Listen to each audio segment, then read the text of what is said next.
Good morning, good evening, good afternoon, or good day wherever you are in the world, and welcome to the next episode of No Dice, No Glory.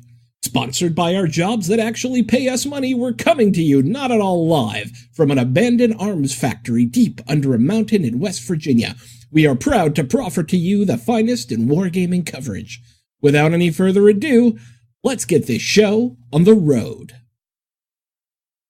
Hey, well, thank you, Sean, and we have an amazing show for you guys today, straight from his Masters victory, the 2018 North American Masters Champion, NDNG's own, James Copeland. Welcome, James. Well, thanks, Mitch. I am so glad to be here on the show.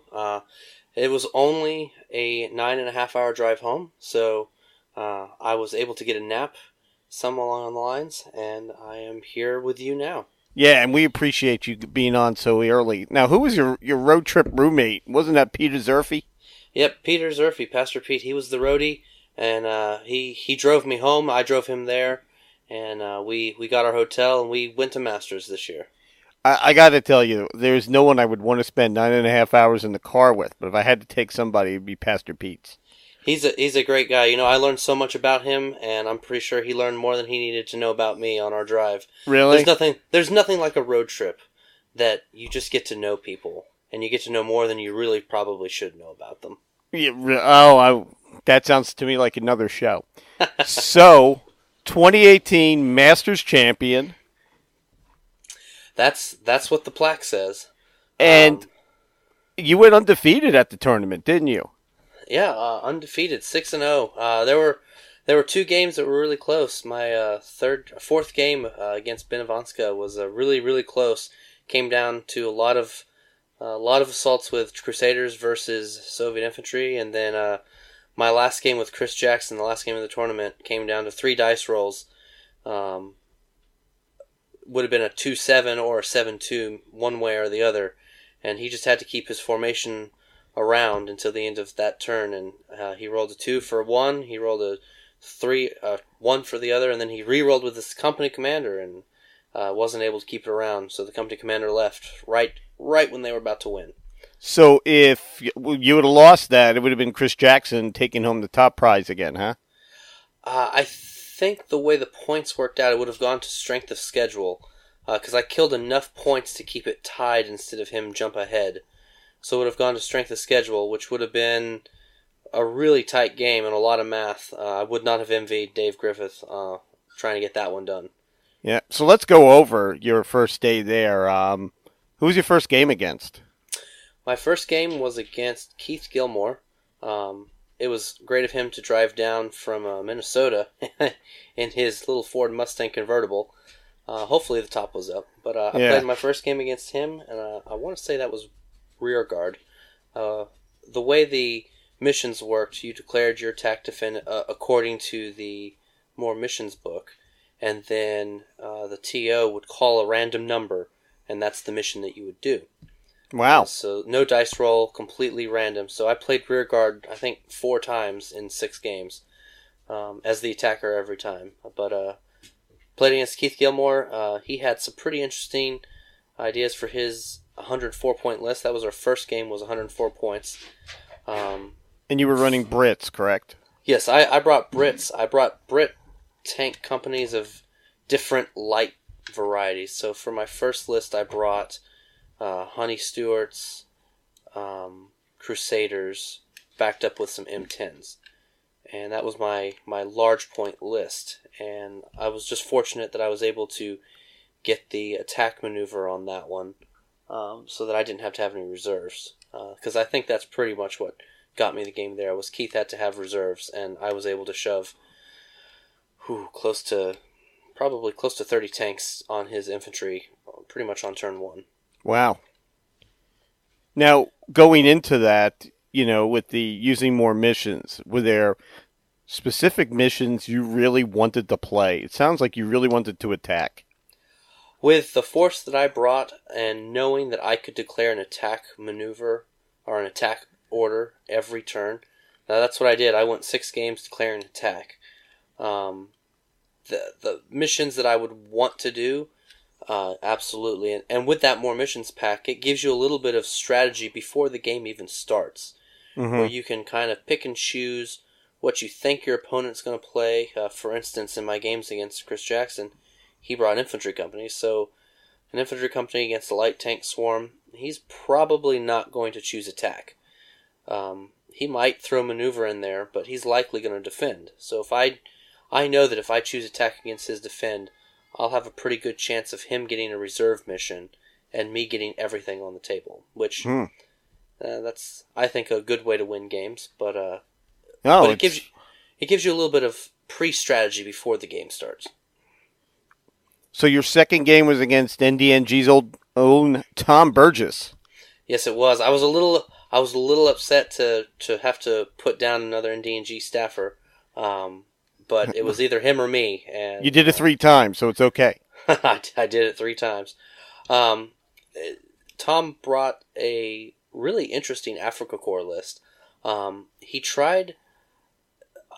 I did not. He surprised me. I was absolutely surprised going into our game.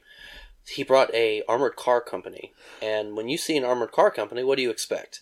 You expect L640s, other Italian light tanks. You Yeah. expect a lot of them. Well, he didn't have that, and his core formation, I saw his platoon commander, or his formation commander of 1 car, and then 2 platoons of 3 armored cars. And I was like, well, this is going to be the quickest game ever. So I was very aggressive, running out in front of Martyrs and Severmontes and his Pac 36s, or 38s, to try to just kill these armored cars, break his formation, win the game. It was only after I ran out, killed a whole bunch of armored cars, thought that I had done it, when I was informed that the armored car list actually has an option to take an infantry platoon and a gun platoon as a formation option, not as support. Hmm. So I was sitting there right in front of him, trying to kill armored cars, while his martyrs are looking at me going, yum yum, short range shots into Honey Stewart's hitting on 3s. This is going to be over quick. So I was fortunately able to weather the storm, and I ended up breaking his formation, but it took a little bit longer than I thought it was going to. And then it was up to you and Chris Jackson for game 3, another one of our staffers and the returning champ. Now, for folks that don't know, you just played him the week before, didn't you? Yes, we played each other at Fallen, I believe, for top table on that tournament as well. And no, it wasn't top table. It was our second game. Yep. And he basically brought the list he was bringing to Masters. I was bringing a very similar list, but not quite the same. So I brought Honey Stewart's for Fallen, and I brought Crusaders for Masters for that game. Chris just made we talked about it after the game. It probably wouldn't have been a victory for me if he had put a minefield in one very strategic location. He exposed a flank, and Crusaders are really good at flanking. So I was able to get around behind his guns before he was able to bring some support for them. And when you get behind forward-firing guns, there's no defensive fire, so Pac 40s become a whole lot less dangerous and threatening when you can just get up behind them. And by giving me the flank, I was just able to swarm around him, and I believe there's a picture that shows that game. I was able to completely encircle his force, so I had tanks to the front, tanks to the right, tanks to the left, and tanks to the rear. And when you only have 3 guns, you got to pick and choose what you're going to do. So he did the best thing he could do, which was try to get some points away from me, and he did. I believe that game ended as a 6-3 or 7-2. But he was able to peg points off of me. So the first day ends, you're up 3-0. You're high up in the points. Were you a little nervous at that point? I mean, what was the pressure like after that first day? Well, it was interesting. I thought, with 3 solid wins, looking at the board, when I walked up to the board that first night, knowing, I was 3-0, and what are the chances that someone else are 3-0?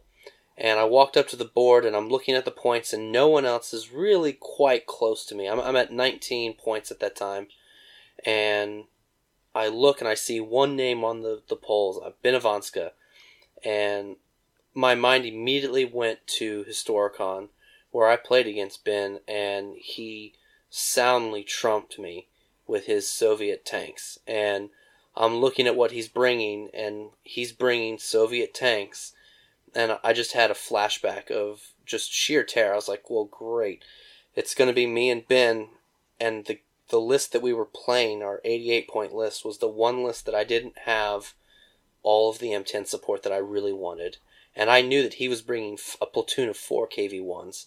So that night, going home with Pastor Pete, we stayed up pretty late talking about tactics and strategy and what we should be looking to do.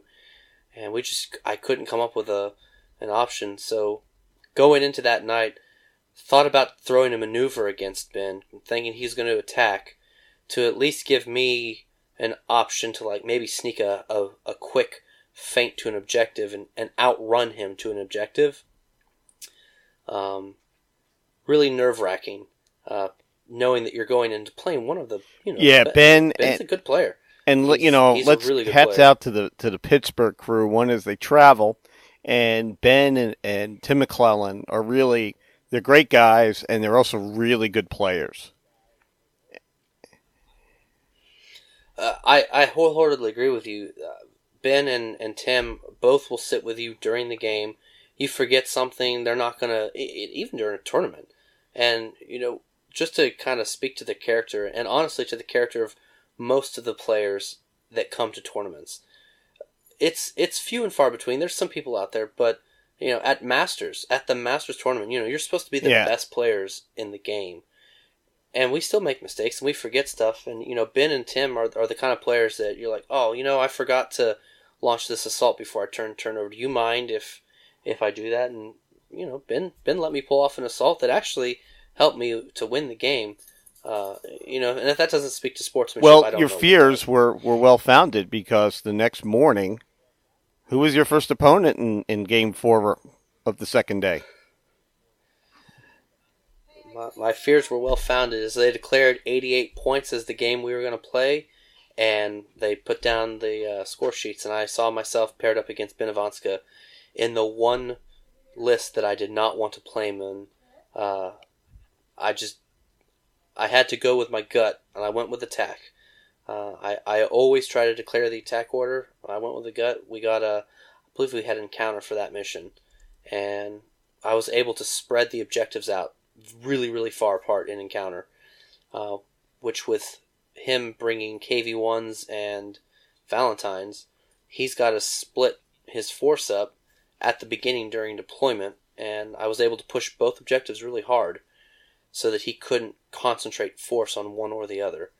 And when one objective looked like it was getting really weak, when he had to bring Valentines from across the table, it takes them, even at a cross-country dash, it takes them 2 or 3 turns. They can't just appear out of nowhere. So they can't just appear out of nowhere, and he got really unlucky. He had one reserve platoon, his 4 KV-1s, and he got really unlucky on a dice roll that they came on the complete opposite side of where he needed them. So I was fortunate that I was able to attack with 90% of my force against maybe 40% of his, and just strength of force is what won that game. Of nail biter down to the end. I mean, we played until what we thought was the very bitter end. We thought we heard 15 minutes called, and so we started flying through turns. So in about 9 minutes, we were able to get through about 7 turns of play before the TO came back around and declared 42 minutes, and our game was already over at that point. 6-3, I believe, right? And, yeah. That was the 6-3, which brought me from trailing to leading. Who was in the lead? 1 point. Ben was actually the leader at the end of day 1. He was ahead of me by 4 points, which speaks to, again, how good of a player Ben is. To be 4 points ahead of the next player at the end of 3 rounds, I think is incredible. Unfortunately, the way the other games ended up, Ben and I noticed were a heads lot and of shoulders above ties. the rest. Which surprised me. I did not think we were going to see so many ties, especially at 62 points and 88 points. These aren't incredibly large games, and with people throwing attack and defend orders with reserves, the fact that people were getting tie games with 40% of your force off the table is incredible. I think we talked about it afterwards, and a lot of it came down to when you have two really good players playing against each other, mistakes don't get made as often as when you have a newer player playing. So, for example, I have my platoon of infantry. I'm not going to charge against your heavy machine gun platoon unless I know that I have a chance of getting it done. So I think a lot of the games that tied out were because no one had a distinct advantage, and no one wants to be that guy that runs in front of the heavy machine gun platoon and hopes that your opponent doesn't roll ones and twos. Well, yeah, I noticed it too, looking at Dave Griffin from Battlefront. He was putting stuff live, and there must have been, like in one round, it looked like there were 4 or 5 ties. I mean, that's a lot of ties, and you have to wonder, is 2.5 hours too short, or are the points too much?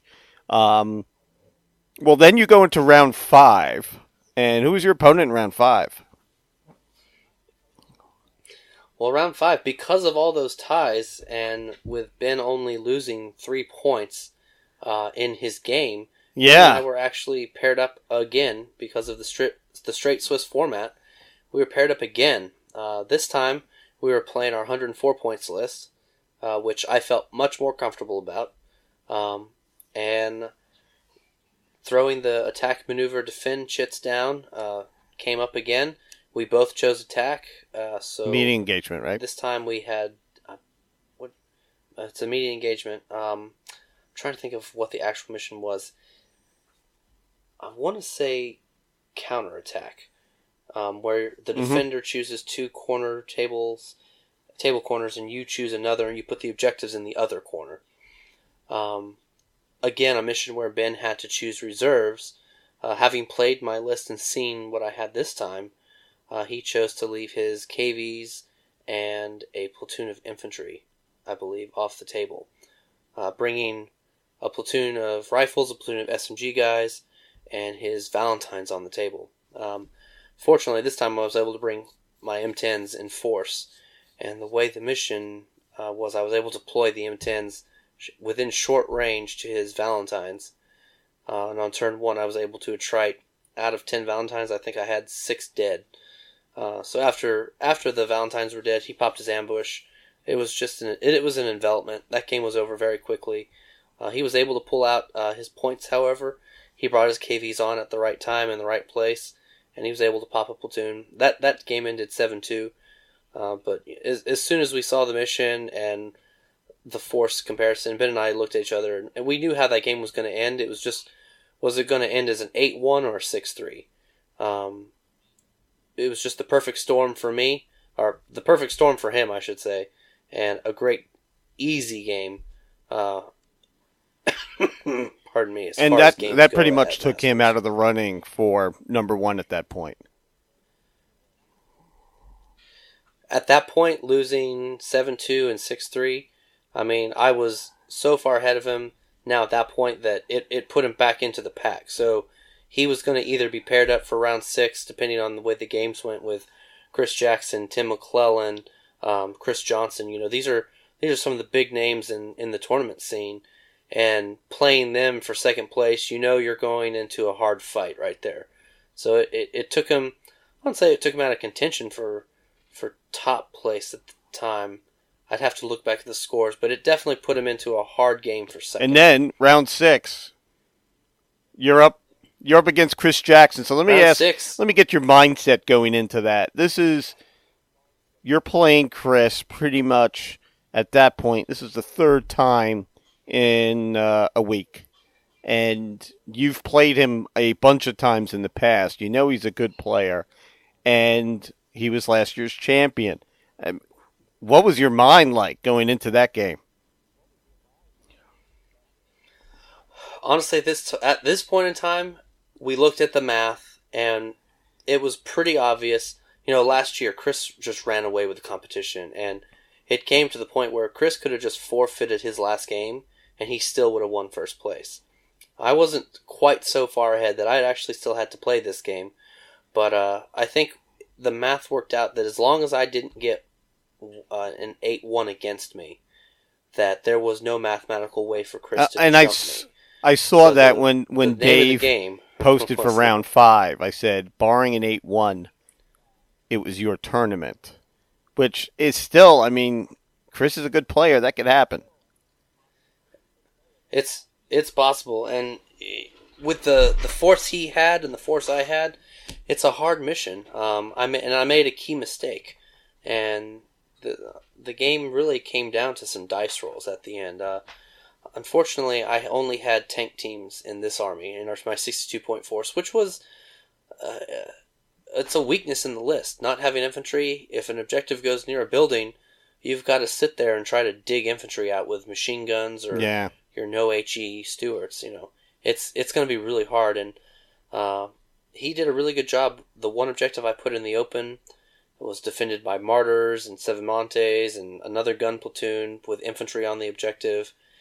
And then he had the only other thing on the other side was his 1IC with a small Afrika Korps infantry platoon. However, I made the mistake of putting the objective right next to the building. So I spent 7 turns trying to machine gun infantry out of a building, hoping that I could do it before the 9th turn. We were playing, what is fighting withdrawal called now? Yeah, I believe. I think so. Is where you have fighting withdrawal. And Chris is pulling platoons off as he needs to. I was able to really zoom out and kill the Martyrs really easily after a failed shoot and scoot. But then it came down. I was just throwing dice at him, hoping that he would fail saves and hoping that I rolled those 6-up firepowers. And I was fortunate. I got his tank platoon down to 1 tank, and I got his infantry down to 2 stands of infantry. And then it was just trying to kill that HQ. But once you kill one of his teams, it's yours, isn't it?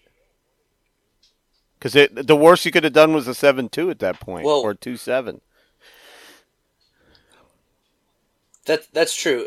It was, but the challenge came down to, at turn 9, he would have won the game, and at that point in time, he had killed enough platoons that he would have brought the tournament to a tie, which then it would have gone to strength of schedule, and it would have been really interesting because I played Benevanska twice and I played Chris Jackson twice, but then at the same time, Chris Jackson played me twice, and he played I believe he played Chris Johnson.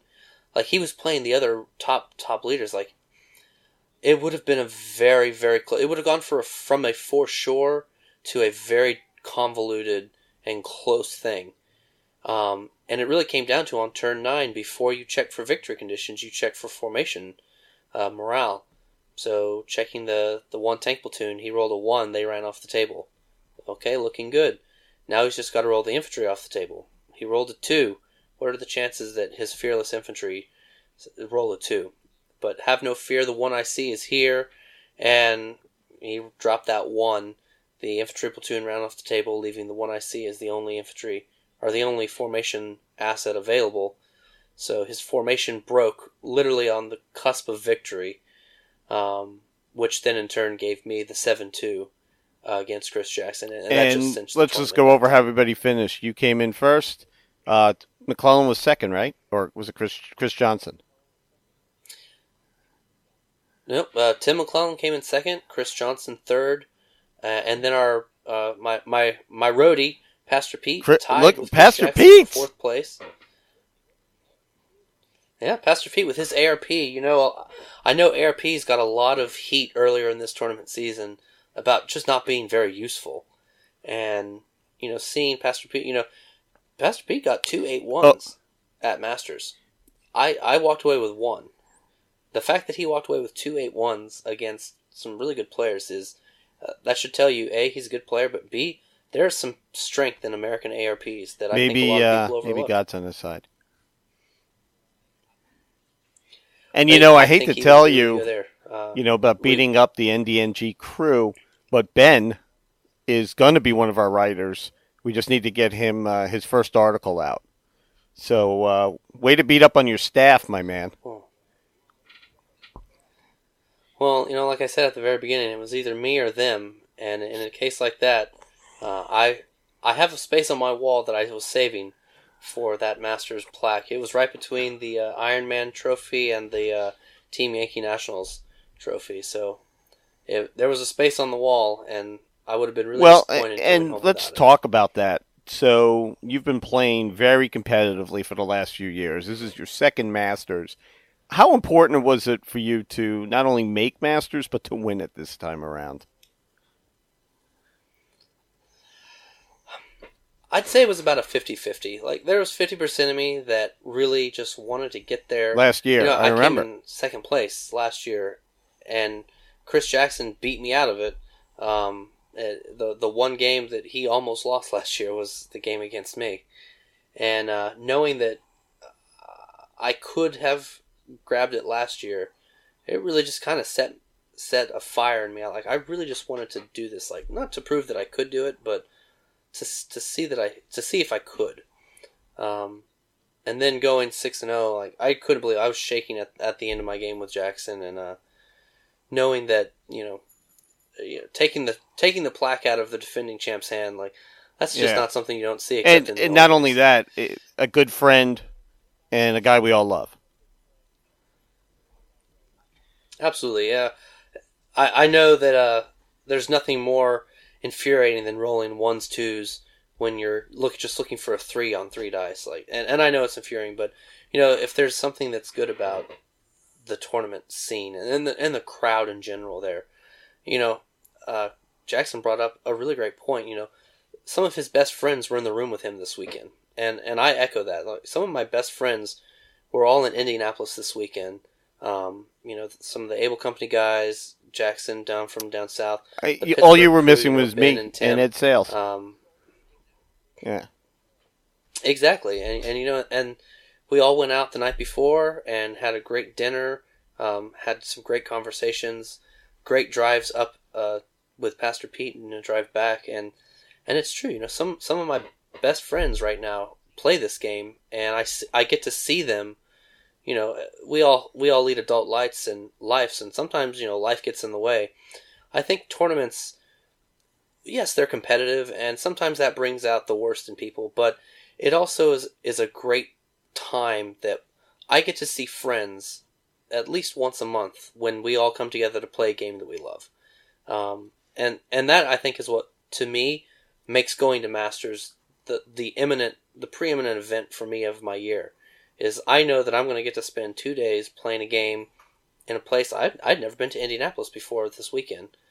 With my friends, I get to see my friends throughout the entire year, and you go from there. So, next year, am I going to walk away with the trophy?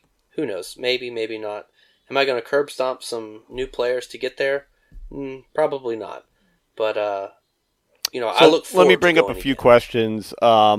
One is, I think you already answered, you're still motivated to go back next year, defend your title?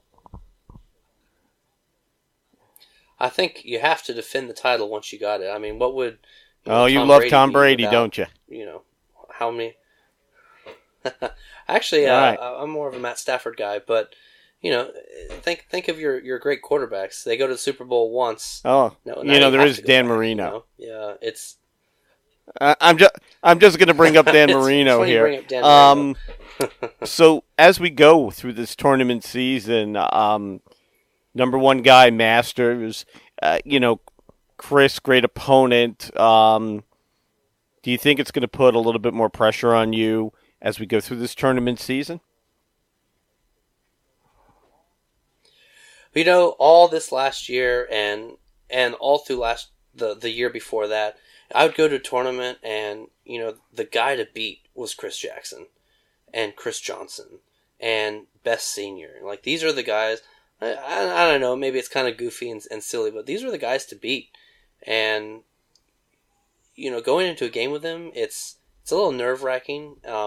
So part of me is really excited that maybe people will be like that when they play me now.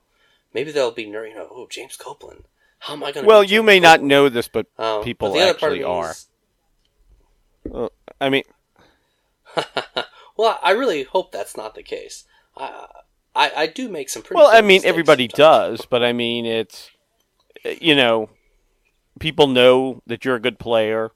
I'm not saying they're intimidated, but I mean, they're definitely they get a little nervous against you, against the Chris Jackson, against the Bests.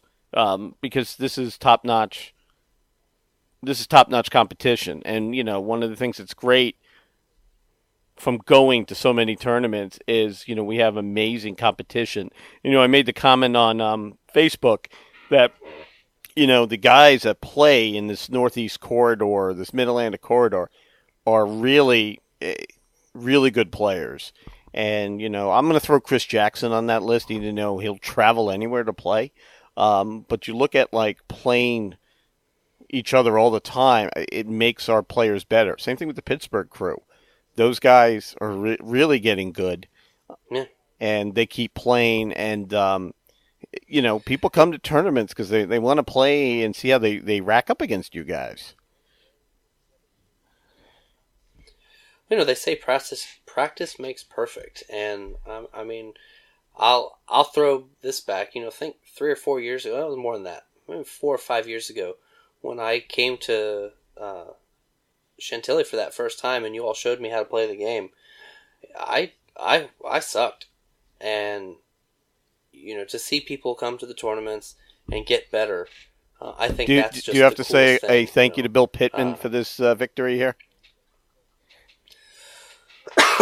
Bill, if you're listening, I do have to say thank you, because if it wasn't for your incessant nagging about rules and how far someone can move, I don't think I would have quite the memory of some of the rules that I have today. But Bill Pittman, Greg Silla, I'm just trying to think of some of the other guys. No, definitely not me. But Mitch. You throw on that list Jorg, who played GQ3 with us. You throw on that list. Shoot, can't think of his name right now. Jay Michaud. These are good guys that you'll never see at a tournament.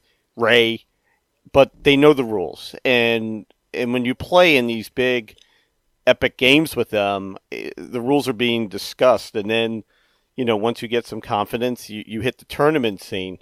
So guys out there that aren't into the tournament scene, and we talked about this at Fallen on the side. I mean, what would you say to them to come out and, hey, they're going to play against the Jim Best Senior or Junior. They're going to play against a really good player. What would your advice be to them? It's fun. Tournaments really are just fun. And if you go into it not caring so much about a win, but learning how to win. I love when I get beat. I really do. Because I learn so much more from when I lose than when I win. Because if you win, you've done it all right. But if you lose, something obviously went wrong. And the great thing about the tournament is when you're picking your pieces off the table, I can't think of a single guy that comes to a tournament that's not going to sit there and do a little after-action report with you. And the game is fresh on your memory, the map is right in front of you, and you can sit there and you can talk about what went wrong, what went well, what you could have done better, what you could have done worse, what was the thing bringing you down. Pardon me. So, looking at all that stuff, tournaments are just fun. Your friends all come there, and if you go to, a local game store, you can go get dinner afterwards, and you can jibe the person who won first place, because at the end of the day, they still got to buy their own dinner. So let's just go through, and we'll wrap this up. This is not a long one, but we definitely wanted. I'm definitely happy you wanted to sit down and do this. I know you're tired coming back from that. So you went 6-0. Very, very rough competition. Very hard tournament. I want you to rank these things in order. If you're a player, how important was it for you to? How important were these factors for you to win this tournament? And we're going to go with list building and preparation, mission selection, or situational awareness once the game has started. What would you say is 1, 2, 3 there? So the 1, 2, 3, and you said force selection, mission selection, and then situational awareness, and being able to react to how the game's going? Yeah, it's not an easy question, Ooh. And there may not be an answer. I think for me, force creation, Okay. But I'm going to add something to that. That's going to be my number 1. And not just force creation, because I firmly believe there is no bad list in Flames of War. You can win with any formation creation or a version 3 list. Like, all of them are winnable. What is the number one thing is knowing how your Honey Stewarts are going to play against every single option that is out there. How am I going to play against the heavy tank? How am I going to play against the medium tank? How am I going to play against the light tank? How am I going to play against the gun line? Etc., etc., etc. So knowing how your list is going to perform against every other list out there, that's where your list preparation comes into That's an amazing point, by the way. And that's why I think really that's good number point. one. Because Sun Tzu said, to know your enemy is to know yourself, I think or he something said like that. Yeah. If you know what you're going to do before you get to the table, then half the battle's already been fought. You already know what you're going to do. So that'd be number one. Number two, mission selection, because you can have the right force and the wrong mission. And I'll point to my game just this last week at Masters. Benavanska had the force. He had me by my throat before the game even started.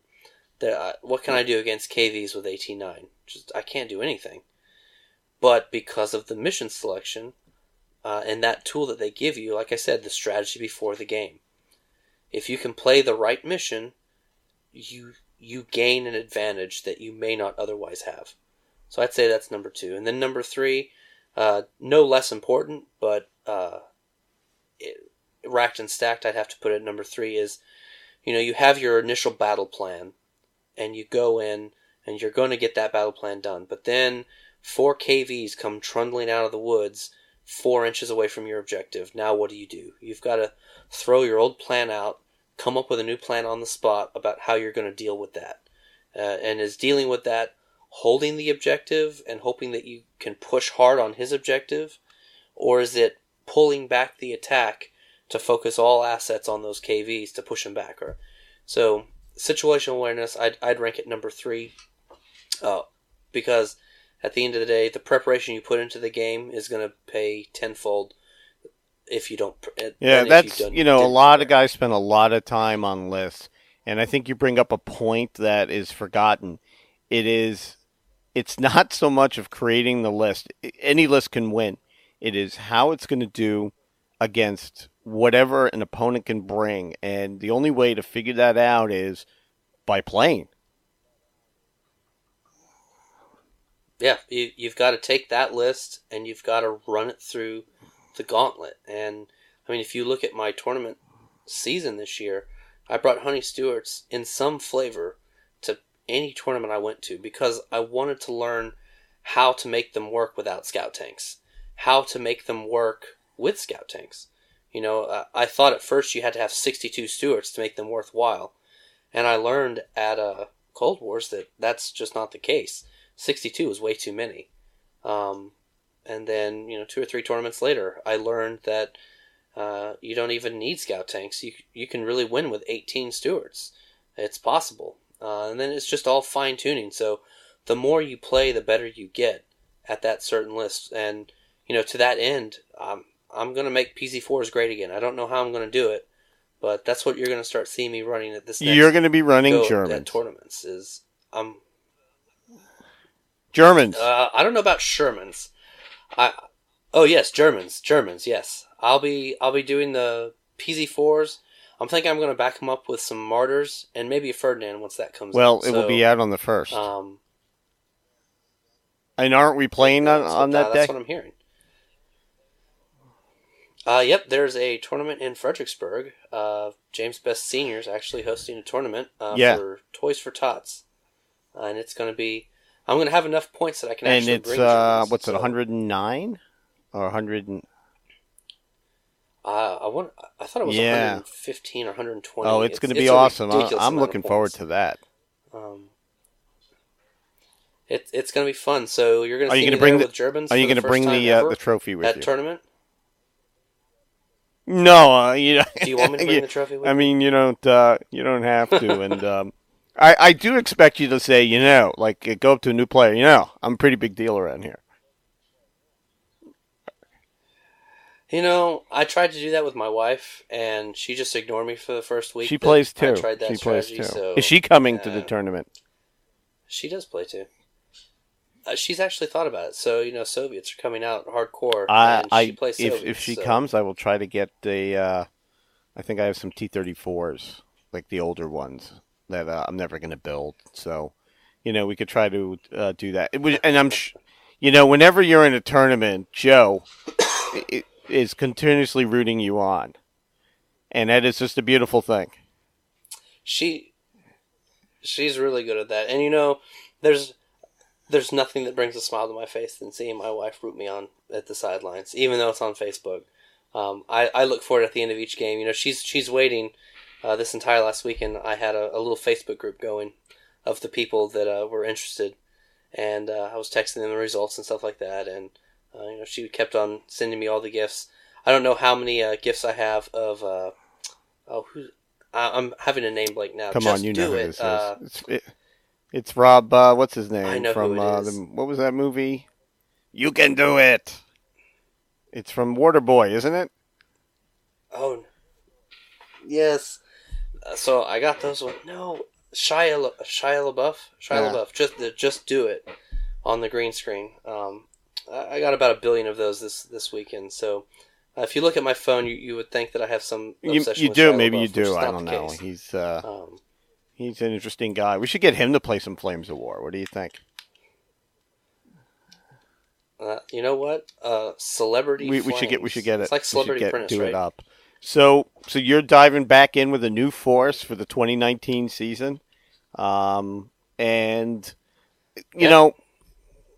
for folks that don't know, and I think everybody that's listening knows, you have a show with Ed Sales where you guys go over tactics, and I believe you're going to do an in-depth. I think Ed said maybe on Friday you guys are going to do an in-depth of your tactics here. So I didn't want to steal any thunder from that show, but I think folks should listen. And as much as there's resentment against tournaments and tournament players, I think you hit a point that guys should know is you meet some of the most amazing people ever at these tournaments, and they become friends for life. 6 years you've been in this area. I think I've known you. And yeah, and about some of the other guys too. Like I didn't play very much at the last, at Fallen, but it was still good to hang out, to help facilitate the games. That's something that guys, every once in a while, you're stuck at a table with a guy that you just don't like, but you're not going to like everybody. But give it a shot, folks. That's what I'm trying to say. That's just life. Yeah, that's sometimes you work with people you don't like. Sometimes you marry people you don't like, and I've done that once. But no, I mean it's first of all, before we send it back to Sean, hey, congratulations on the win, man. I mean, I think it's amazing, and I think it's amazing because I know starting from when I talked to you last year when you finished second, I knew that in this year that you were very focused to return and to finish number one. And it's good to see that. And, as a champ now for 2018 or the 2018 champ, I mean, I think, and we've talked about this on the side, that you're going to be a good ambassador for the game and try to bring more people in. But I definitely can say that when I heard, and I did the math too going into that last round when Dave made the post, and I don't want to jinx it, but I'm going to say for everybody, congratulations, man. It's awesome. And I don't know, how does it feel? It's good. It's good. And you bring it up. I'd love to be an ambassador, and if you make me a little tiara and a sash, I will go from tournament to tournament, and I'll shake people's hands, and you can call me Miss Flames of War. Don't try me. That should be a thing, right? Because you'll know we'll do it, and then I look forward to seeing you on the first, man. And once again, we're going to send it back to Sean. But also, I know from 2 9-hour car rides, from 6 grueling games, I know you were tired, and you just got back late last night, I believe. late last night. It was so about I 5 appreciate o'clock this morning. So I woke up and went to dinner with my wife. And I appreciate it, and I'm going to get this out tomorrow, which will be, when people are listening to it, won't be tomorrow anymore, but I think it's great, and I look forward to seeing you on the 1st, man, and why don't you send it back to Sean? All right. Well, thanks for listening, everyone. I hope we entertained you, and Sean, back to you. Thanks so much for joining the show tonight. Remember to follow us on Twitter at No Dice, No Glory, and keep the conversation going on NoDiceNoGlory.com, now featuring our own message boards. Have a great night, everybody.